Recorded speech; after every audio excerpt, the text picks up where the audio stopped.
Gusto niyo matuto niyan? Tara, let's go. Panoorin niyo tutorial ko. Kaya, let's go. Punta tayo ng Google.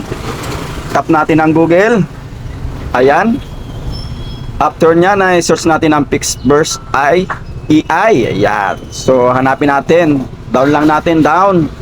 So ayan, nakikita niyo yan. I-tap niyo lang yan. Pixburst AI, yung icon na yan, ha. Yan ang hanapin niyo. After niyan, so mapupunta na tayo sa Pixburst AI. So kailangan natin mag-sign in dyan, ha. Mag-sign in gamit ang ating Gmail account. Alright, oh. I-tap nyo lang yung Google sign in na yan. Alright, walang bayad dyan. Choose nyo yung account nyo na gagamitin. And nahantayin nyo lang mag-loading yan, guys. So, i-tap nyo lang, guys, to para makapili tayo ng ating photos na i-generate. So, hanap na tayo ng ating photos na i-generate na gagawin natin video, ano. So yan, antay lang natin mag-loading, guys. So mamaya nyan, ikakapipis naman natin ang ating prompt kung paano natin siya pagagalawin o pasasayawin. So yun, nakapipis na natin. So pinutin nyo yung crate na yan, yung crate na yan.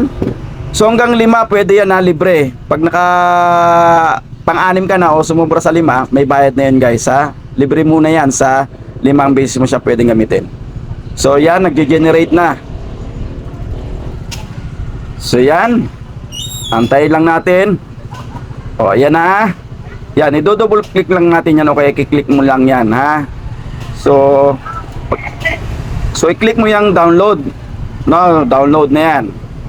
Kaya mo lang, ang piliin mo ay with watermark kasi may bayad yung walang watermark, ha.